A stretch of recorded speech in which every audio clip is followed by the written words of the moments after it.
या बताने का प्रयास करूँगा वह समाज की मूलभूत जानकारियाँ हैं। उस जानकारी के लिए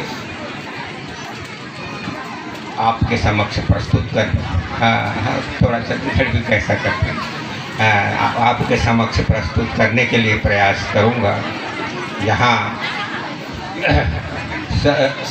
आज जो तारीख है 10 तारीख है कमावा है, उसको एक आधार बना करके हम गोंडवाना समाज, आसाम के गोंडवाना समाज को यहाँ पर आमंत्रित किए हैं और आपको गोंडवाना से संबंधित जो जानकारियाँ दी जानी हैं उसके संबंध में आपके समक्ष हम लोग उपस्थित हुए हैं और प्रयास करेंगे कि आप जानकारियों को समझें। सर्वप्रथम तो ये इस क्या गांव का नाम क्या है? बड़हौला ऐसा कुछ नाम है क्या गांव का? बड़हौला ऐसा कुछ नाम है क्या? एक गांव के नाम से बड़हौला शब्द जो है छत्तीसगढ़ी में बड़हौला किसको कहते हैं?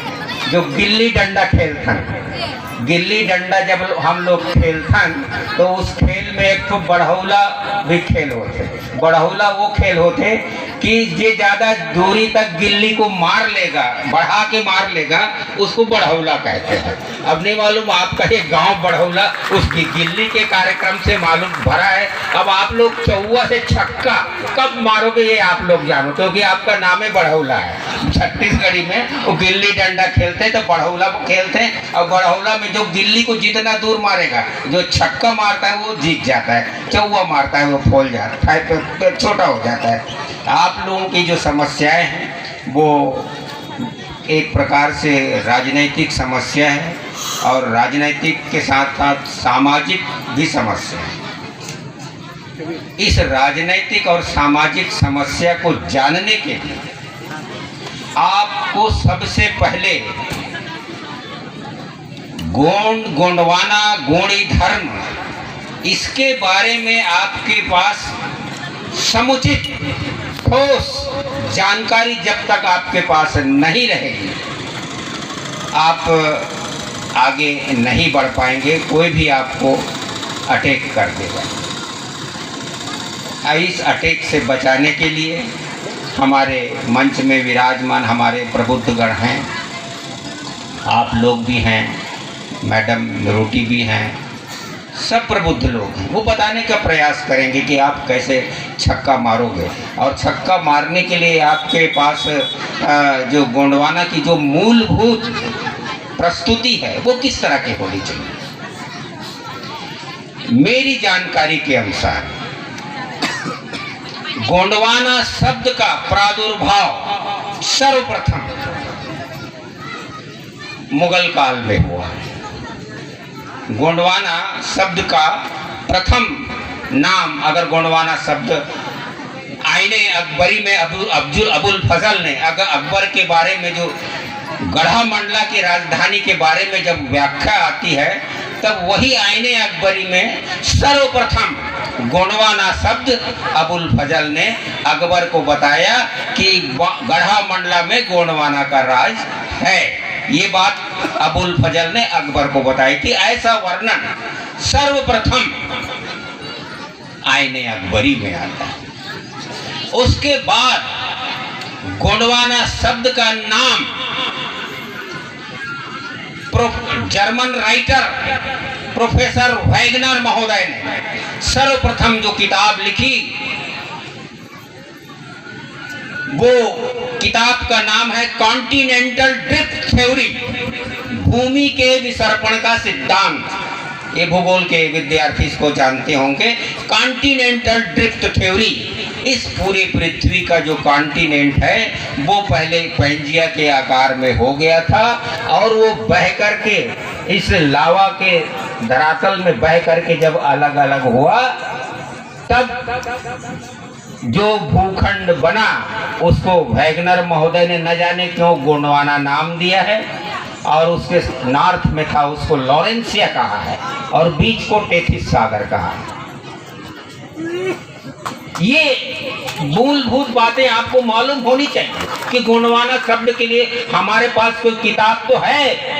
Continental drift theory, Wagner Germany का राइटर है वो, उसने कॉन्टिनेंटल ड्रिफ्ट थ्योरी लिखी थी, आईने अकबरी, इसमें गोंडवाना शब्द आता है। और फिर उसके बाद फिर जो पत्र व्यवहार रानी दुर्गावती का पत्र व्यवहार अकबर से होता है, उस पत्र व्यवहार में जो आधार सिंह थे, उन्होंने पत्र राजा मान सिंह को लिखा था कि हम गोंडवाना राज्य आपको इस तरह समर्पित नहीं कर सकते, वहां पर गोंडवाना शब्द है।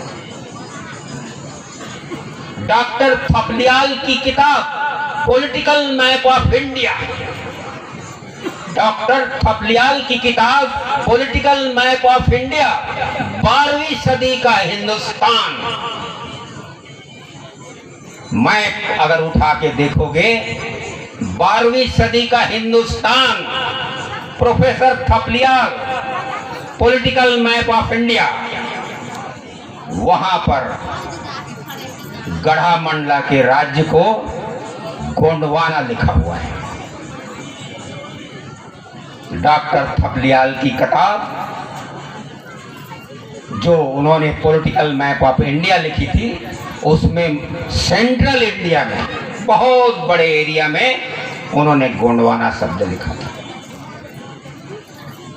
और उसके बाद और भी आगे बढ़ता गया, गोंडवाना शब्द कैसे आया आता गया, और यहाँ पर ब्रिटिश राइटर्स वगैरह आए, उन्होंने यहाँ सेंट्रल इंडिया में काम करने लगे।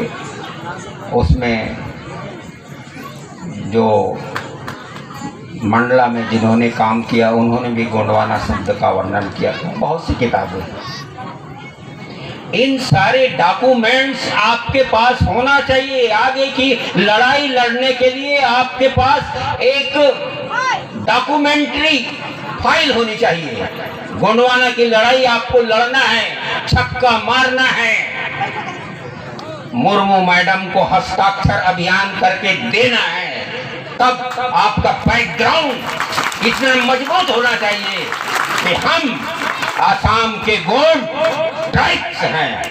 ऐसा हस्ताक्षर अभियान चला करके अगर मैडम मुर्मू राष्ट्रपति महोदय को आप भेजिए, और भेज करके 8 लाख गोंडवाना के लोग अपने हस्ताक्षर अभियान से चला करके मैडम मुर्मू को निवेदन कीजिए कि आसाम में हम किन्हीं कारणों से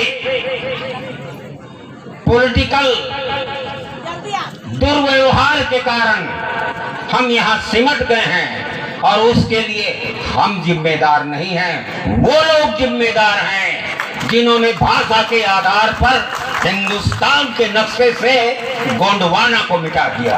ये वो लोग जिम्मेदार है। इतने आपके पास डॉक्यूमेंट हैं, लेकिन भाषा के आधार पर जब हिंदुस्तान के नक्शे की बात आई, तब गोंडवाना नाम को उन्होंने हटा दिया। गोंडवाना नाम से उनको न जाने क्यों एक एलर्जी होने लगी। क्यों? कि उसका इतिहास, उसका जो भाषा, उसकी जो संस्कृति और उसका आर्कियोलॉजिकल एविडेंस इतना सशक्त है, इतना दमदार है कि गोंडवाना का टेबल केवल एक पहिए में खड़ा है, उसके 3 पहिए बेकार होते जा रहे हैं। एक पैर में खड़ा है गोंडवाना का प्लेटफार्म, और उस प्लेटफार्म का नाम है यूर आर्कियोलॉजिकल एविडेंस। ये मैं नहीं कह रहा हूं,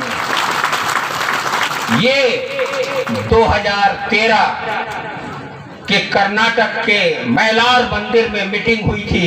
उसमें प्रोफेसर केकरी नारायण राव आए हुए थे, बेंगलोर यूनिवर्सिटी के भाषा विज्ञान के प्रोफेसर आए थे, और वो हिंदी नहीं जानते थे। उन्होंने धारा प्रवाह अंग्रेजी में भाषण दिया। कम से कम 45 मिनट तक प्रोफेसर केकरी नारायण राव ने कर्नाटक के वैलार मंदिर में भाषण दिया। और उस भाषण का सार यही था कि गोंडवाना का जो आधार स्तंभ है वो रसातल तक गया हुआ है, उसको कोई उखाड़ नहीं सकता। और वो रसातल का नाम है आर्कियोलॉजिकल एविडेंस। आपका आर्कियोलॉजिकल एविडेंस इतना मजबूत है कि कोई भी समाज आपको इतनी आसानी से दूर नहीं कर सकता, इतनी आसानी से आपको पीछे नहीं धकेल सकता। लेकिन दुर्भाग्य ये कि भाषा के आधार पर हिंदुस्तान के नक्शे का जब बंटवारा हुआ तो इन लोग भूल गए, वैगनर महगांव के महोदय को भूल गए, इन लोग आईने अकबरी को भूल गए, डॉक्टर थपलियाल की किताब को भूल गए और उन्होंने गोंडवाना का नाम किसी स्टेट में नहीं दिया। आज गोंडवाना के पास कोई भी स्टेट नहीं है और जो स्टेट होना चाहिए उसका नाम क्या है? Madhya Pradesh, central India. जो मूल गढ़ा मंडला का जिसका नाम गोंडवाना है, मैं तो लोगों को यही कहता हूं कि हमको छीन झपट करके नहीं लेना है, ताकत के बल के नहीं लेना है, हमको अपने विवेक से काम लेना है, हमको अपने साहित्य, अपने संग्रहालय का काम लेना है और काम लेकर के एक हस्ताक्षर अभियान ये भी चलाओ कि मध्य प्रदेश का नाम गोंडवाना क्यों न रख दिया जाए। अगर मध्य प्रदेश का नाम गोंडवाना रख दिया जाए तो उसके आधार पर हमारे पास ढेर सारे साहित्यिक एविडेंस हैं, आर्कियोलॉजिकल एविडेंस हैं। सारे गढ़, किले, मठ, मंदिर, देवालय जहां भी जाइए वहां पर आपको सिग्निफिकेंट गोंडवाना की रूपरेखा मिलेगी। मैं कल ही आसाम में आकर राजबाड़ी गया था और वहां के आर्कियोलॉजिकल एविडेंस के चित्र को देख करके मैं दंग रह गया कि यह तो गोंडवाना की इमारत है। क्यों?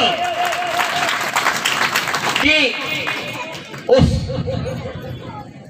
मृत प्राय, डिस्ट्रॉय या विखंडित हो चुके ये राजबाड़ी के दरबार में गोंडवाना का राज चिन्ह धूल खा रहा है।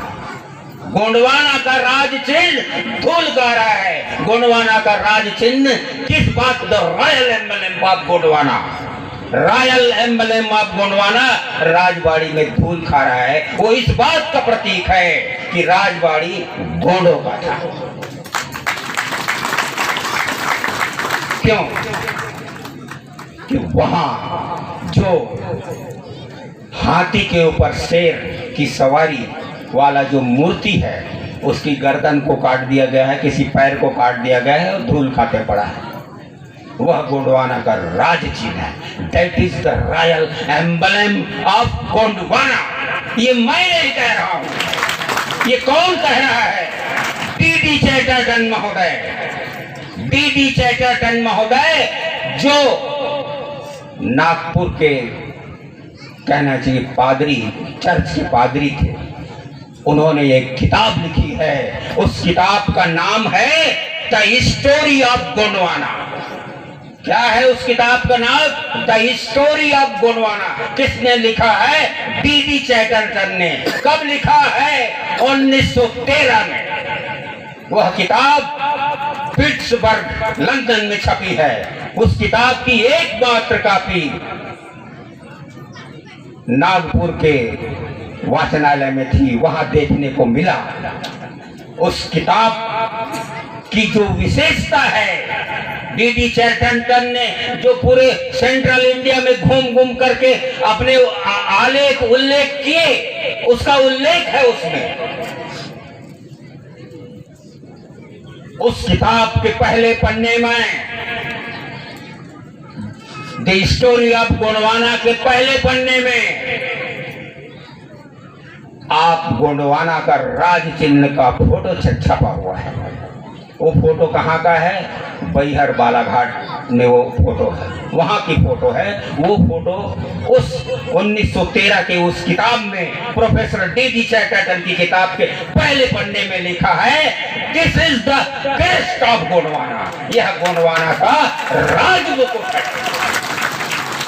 डी चैटर्टन ने लिखा है कि यह गोंडवाना का राजमुकुट है। मैं पहले ही उल्लेख कर चुका हूं कि इतना बड़ा गोंडवाना था, इतना विशाल का गोंडवाना था, और सारे गढ़, किले, मंदिर, मठ मंदिर, देवालय जब बनाए जाते थे तो जो स्कल्पचर थे, जो आर्किटेक्ट थे, उनको एक विशेष फाइल राजघराने की ओर से दी जाती थी। उस फाइल के आधार पर कहाँ ईंट लगेगा, कहाँ गारा लगेगा, कहाँ पर बिना गारे का चुनाई होगा, कहाँ चूने से बनेगा, कहाँ पत्थर लगेगा, कहाँ दीवार बनेगा, कहाँ खिड़की बनेगा, कहाँ दरवाजे बनेगा, कहाँ क्या बनेगा, वो सारी फाइल बनाने की जानकारी चंद्रपुर के गढ़ किले में अवस्थित है। उस फाइल के आधार पर यहाँ पर मेन गेट रहेगा, यहाँ पर खिड़की रहेगी, यहाँ पर गलियारा रहेगा, यहाँ दरवाजा रहेगा, सैनिकों को आने जाने का रास्ता रहेगा, ये भोजन कक्ष रहेगा, ये क्या कहते हैं आनंद नृत्य गान करने का स्थान रहेगा।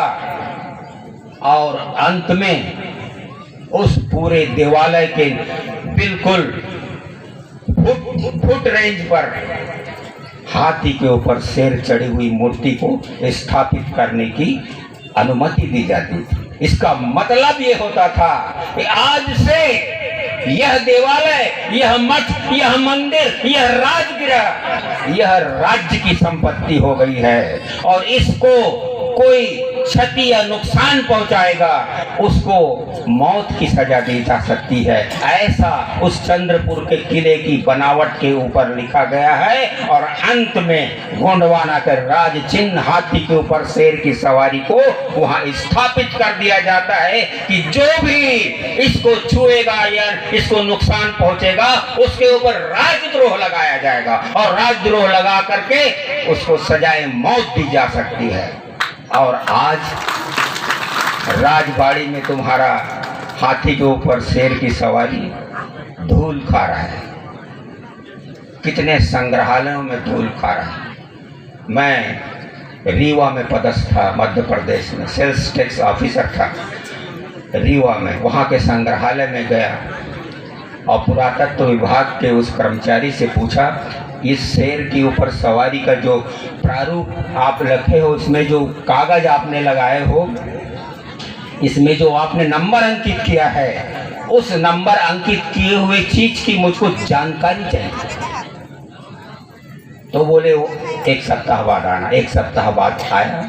उन्होंने वो उस देवालय में जो हमारा राज चिन्ह संग्रहालय रीवा के संग्रहालय में रखा हुआ था उसको ला करके मुझे दिखाया। इतना मुझे आघात पहुंचा कि मैं कह नहीं सकता। पुरातत्व विभाग वालों ने उस गोंडवाना के राज चिन्ह को, जिसको डी चैटर्टन ने अपनी किताब दी स्टोरी ऑफ गोंडवाना में प्रमाणित करके प्रथम पन्ने में स्थान दिया है, उसको पुरातत्व संग्रहालय इंडियन आर्कियोलॉजिकल डिपार्टमेंट ने क्या लिखा था, सर सिंह साधु। उसका कोई आयर पैर का छोर है। इसका क्या मतलब हुआ भाई, सर सिंह साधु? इसका क्या मतलब? ये सर सिंह साधु हमको क्या मालूम साहब, इसमें लिखा है, वो आपको हम बता रहे हैं, सर सिंह साधु ये लिखा है। तो ये दुर्दशा है इस देश की। उसके बाद मैं दमोह में, दमोह जिले में पदस्थ था, वहां के भी पुरातत्व संग्रहालय में गया। वहां के भी पुरातत्व संग्रहालय में कुछ इसको इस तरह लिख दिया था कि ये क्या सिंह है, ऐसा सिंह है, ऐसा कुछ लिख दिया था। वो बात नहीं लिखी थी ये गोंडवाना का राज चिन्ह नहीं लिखी। तो पुरातत्व विभाग पूरी तरह से गोंडवाना समाज के इस राज चिन्ह को मिटाने पर तुला हुआ है और इसी कारण राजबाड़ी में तुम्हारा गोंडवाना का राज चिन्ह धूल खाते पड़ा। ये दुर्दशा है। उसका कारण है कि आसाम के 8 लाख गोंड, आज 8 लाख में 3 लाख भी गोंड इस मैदान में आ जाते तो मैदान पूरा भर जाता। कितना के लाख गोंड आए हो तुमने? मैं आसाम में 8 लाख गोंड है इकट्ठे, के लाख गोंड बनाया है। आप अपने अधिकारों के प्रति स्वयं ही खुद बखुद चिंतित नहीं हो। अरे 8 लाख में कम से कम 10,000 तो आ जाती, 10,000 गोंड आके भर जाती तो प्रशासन, राज्य शासन, राजनीति और उनकी बातों में दिमाग, उनके मानस पटल में कोई बात जाके जमती। वो कहते हाँ भाई उनमें एक रूपता है। संगठन की कमी, जो गोंडवाना का मूलभूत जो मैंने कमजोरी है, संगठन की कमी है, चाहे महिलाओं के हो चाहे पुरुष का हो। ये संगठन की कमी के कारण गोंडवाना का राज चिन्ह आज धूल खाते पड़ा हुआ है। ऐसे परिवेश में हम लोगों ने यहाँ इस तरह का एक आयोजन आपके समक्ष रखे हैं कि कुछ जागृति आ जाए, कुछ आप लोग सीख जाए और सीख करके कम से कम यानी अपना तो नहीं, अपने बाल बच्चों के भविष्य का। 1-2 बच्चे लोगों से मैं बात कर रहा था, बोले कि यहाँ प्रमाण पत्र का झमेला है, बहुत बड़ा झमेला है। माँ बाप हमारे कोई शासकीय गवर्नमेंट सर्विस में नहीं है, नहीं के बराबर है। तो अभी वो मंगलाताई ने उस मैटर पर कह दिया है, उस पर मैं ज़्यादा और आपको नहीं कर सकता हूँ। बच्चों को आप पढ़ाओ लिखाओ और पढ़ा लिखा के बोलो, आगे बढ़ो। इस बात मैं अपना उदाहरण दे करके बताता हूँ। मैं भी पब्लिक सर्विस कमीशन की परीक्षा दे करके सेल टैक्स ऑफिसर बना था, लेकिन आपकी जानकारी के लिए बता देता हूँ 1968 में 68 में जब पब्लिक सर्विस कमीशन की परीक्षा में मैं जबलपुर से बैठने वाला था और फार्म मैंने इंदौर भेजा था, तो वहाँ से लिख के आ गया था मैं राजनांदगांव का रहने वाला, your Rajnandgaon tehsil is not notified as a scheduled tribe area, hence your application is rejected. आपका राजनांदगांव तहसील नोटिफाइड नहीं है, इसलिए आपका आवेदन पत्र अस्वीकार किया जाता था। 68 में मैं ग्रेजुएट हो गया था 68 में। फिर मैंने ठान लिया कि मैं जनरल कैंडिडेट की हैसियत से बैठ करके परीक्षा पास करूंगा, और 1970 में जनरल कैंडिडेट की हैसियत से बाकायदा फीस भर के मैं परीक्षा में बैठा और बैठ करके पीएससी की परीक्षा पास की और सेल टैक्स ऑफिसर के रूप में नियुक्त हुआ। मैं वही बात आपसे कह रहता हूँ, आप बैसाखी का सहारा मत लीजिए, बैसाखी का सहारा मत लीजिए। बाप भी वन की तरह उछल करके 20 फुट छलांग मंगा दिए, आपको गोल्ड मेडल मिलेगा। ये आप में कहाँ से आना चाहिए? ये आएगा मातृशक्तियों के सहयोग से। बिना मातृ सहिता के सहयोग से ये बातें नहीं होगी। ये मातृशक्तियों के लिए एक जबरदस्त संदेश मैं छोड़कर जा रहा हूँ कि मातृशक्तियाँ इस पर ध्यान दें। हमारा आर्कियोलॉजिकल एविडेंस ये तो आपने देखा, लेकिन आर्कियोलॉजिकल एविडेंस का दूसरा पहलू जो 1920 और 1922 में खोजा गया, प्रोफेसर दयाराम साहनी और राखाल दास बनर्जी, ये दो जो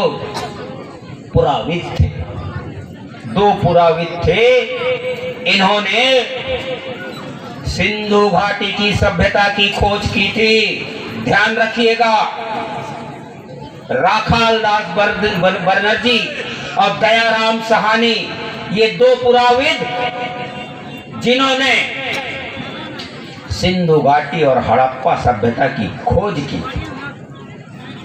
और सिंधु घाटी की सभ्यता में जो शिलालेख मिले हैं, जो सील सिक्के मिले हैं, उन सील सिक्कों को लोग बाग कहते हैं कि अभी तक पढ़ा नहीं जा सका है। वो हिस्ट्री चैनल में कभी कभी आता है, वो कोई मनोज सिन्हा है, वो बोलता है क्या बोलता है वो कि ये अभी तक पढ़ा नहीं गया है, पढ़ा नहीं जा सका है। लेकिन मेरा दावा है डॉक्टर मोतीराम कंगाली का किताब decipherment of Indus script into Gondi language, doctor Motiram की यह किताब एक दस्तावेज है गोंड समाज के, जो ये दर्शाती है कि गोंड समाज तब की है जब यहाँ रामायण और महाभारत नहीं लिखे गए थे, वेद और पुराण नहीं लिखे गए थे, तब की सभ्यता है। ये मैं नहीं कह रहा हूँ, वो पुरातत्व के साथी कह रहे हैं दयाराम सयानी और राखाल दास बनर्जी। इन्होंने अपने वो लिस्ट में ये अपठनी है, उन्होंने करके वो फाइल को क्लोज कर दिया था। प्रकाश राव भी इसको पढ़ने से नाकाम हुए थे और फेयर सर्विस महोदय ने साफ साफ लिख दिया था कि इस लैंग्वेज को पढ़ने वाले को प्री द्रविडियन पीरियड के लैंग्वेज की जानकारी होना चाहिए।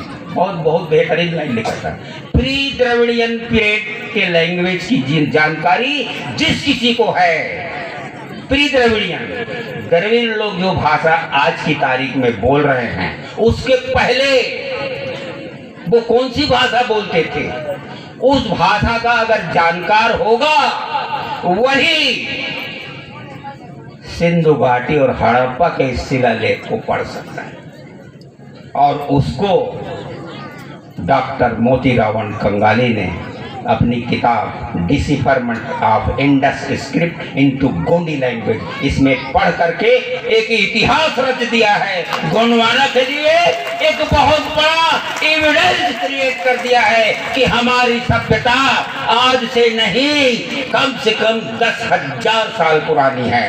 और लेटेस्ट जानकारी मैं आपको बताना चाहता हूँ जी, आपका वेस्टर्न घाट है, वेस्टर्न घाट में जो सभ्यताओं के जो अवशेष मिले हैं, उस अवशेष को जब पढ़ा गया तो वो पुराविद कह रहे हैं यह तो हड़प्पा और मोहनजोदड़ो से मेल खाती हुई लिपि है इसमें। और जब उसकी कार्बन डेटिंग निकाली गई तो पता लगा वो तो ये 40 से 45 हजार साल पुरानी है। गोंडवाना के लोगों, यह आप लोगों का सौभाग्य है कि कोंकण के इस प्रदेश की जो सभ्यता जो खोजी गई है वह आज से नहीं, कम से कम 40 से 45 हजार साल पुरानी है। और हमारा जो प्रथम शंभू है, जिसको हम कोसुडुम कहते हैं, प्रथम शंभू, उसका भी पीरियड कम से कम 40 से 50 हजार का आंकड़ा बैठता है उसके ऊपर। यह हम लोगों के लिए बहुत बड़ी खोज है और इसी खोज को मोतीराम कंगाली ने अपनी किताब में लिख दिया है। और उस सील क्रमांक 356 को पढ़ करके पूरे संसार को चकित कर दिया। सील क्रमांक 356 जिसका डिसिफरमेंट किया गया, इंडस स्क्रिप्ट को जब गोंडी में उसने ट्रांसलेट किया तो उसमें क्या लिखा था, आल कोया पारी पहांदी मुठवा पोयान, ये लिखा हुआ है उसमें। आल कोया पारी पहांदी मुठवा पोयान, ये शब्द लिखा हुआ है। ये शब्द केवल और केवल गोंडी भाषा में ही पढ़ी जा सकती है। उसको फेयर सर्विस महोदय ने स्पष्ट कर दिया था कि प्री द्रविड़ियन प्रेज लैंग्वेज की जो जानता है वही इसको पढ़ सकता है। तो वो मोतीरावण कंगाली जो भाषा विज्ञानी थे, शास्त्री थे, बहुत बड़े विद्वान थे, हमारे समाज के लिए उन्होंने बहुत बड़ी यानी एक साहित्य तैयार कर दिया है, एक दस्तावेज तैयार कर दिया गया है। उसके लिए हमको समय समय पर चेतना के लिए जागृत करना चाहिए। ये बहुत सी बातें और कहने को है, और मैं इतना ही करके माताओं से, पवित्र शक्तियों से अनुमोदन चाहूँगा। जय सेवा, जय प्रसन्न, जय।